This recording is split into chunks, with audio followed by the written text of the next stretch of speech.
kivuko ambacho kiko Mombasa kinaendelea na ukarabati, na karibuni tulituma timu kwenda kukagua, kimefika 62%.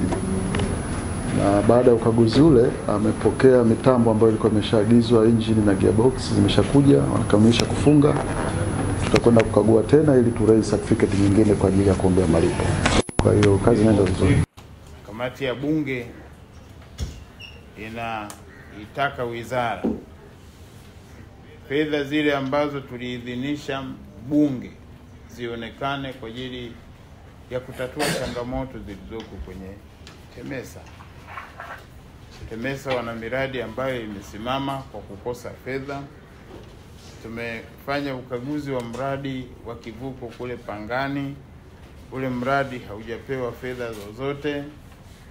Tumefanya ukaguzi leo kwenye eneo lile la Kigamboni, panaitwa Sambusa.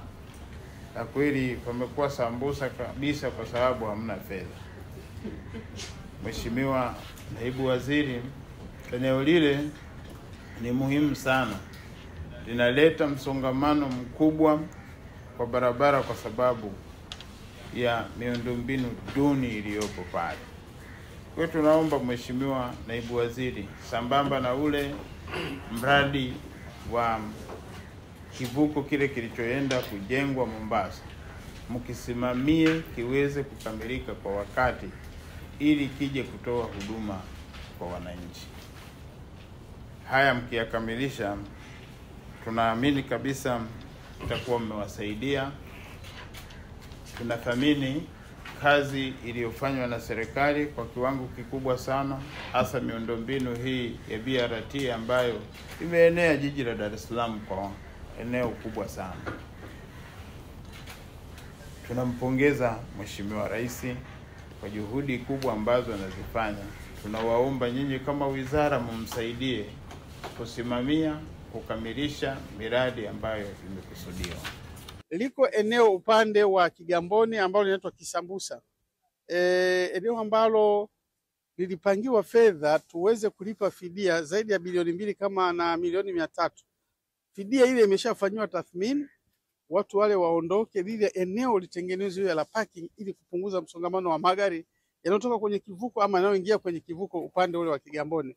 Na tayari tuko na mawasiliano ya karibu sana wenzetu wa Wizara ya Fedha, ambao tuna uhakika muda wote watakapotulipa zile fedha, basi sisi tutaenda kulipa kwa wale watu kutoa fidia ili waweze kuondoa, tuweze kutengeneza mazingira rafiki na bora kwa upande wa Kigamboni, ambao tuna hakika tukishatengeneza ile eneo litakuwa basi tumepata parking nzuri na tutapunguza ule msongamano, ama kama sio kuondoa kabisa upande wa kule Kigamboni. Kwa hiyo walichoshauri waheshimiwa wabunge, kwa sababu wao ndio wanaopanga budget na kuidhinisha hizo hela, kwamba tutoe fedha hizo, na sisi tumewaambia kwamba kimsingi tunalitambua hilo na tayari tuko na mawasiliano ya karibu sana na Wizara ya Fedha, ambao tunaamini muda wowote tutakapopata hizo fedha kutoka kwa wenzetu wa Wizara ya Fedha tutazilipa ili tuweze kuboresha maisha ya wana Kigamboni na wana Dar es Salaam, ambao tunajua mji wa Kigamboni kwa kweli unakuwa sana.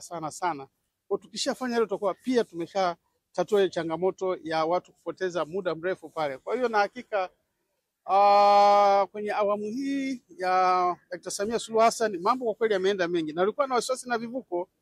Tumesema katika kipindi cha Mheshimiwa Dr. Samia Suluhu Hassan pengine TEMESA ndio kipindi ambacho imepata fedha nyingi sana za kutengeneza vivuko vipya ambavyo bado vinatengenezwa vingi sana. Na pia wabunge wanataka kujua hali halisi ya kivuko cha Magogoni ile Magogoni ambacho kilikwenda Mombasa kwa ajili ya matengenezo.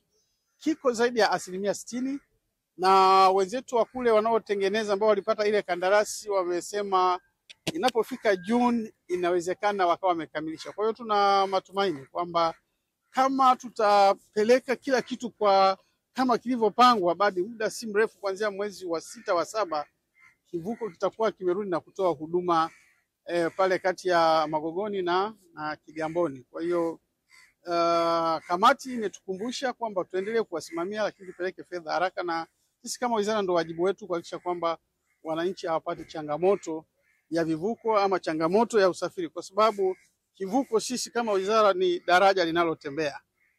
Kivuko ni daraja linalotembea, na tunajua kwa hiyo wana Kigamboni kutokuwepo kwa muda mrefu, maana daraja lao halipo kwa muda mrefu, ambao tunahakisha tutairejesha muda si mrefu. Nakushukuru sana.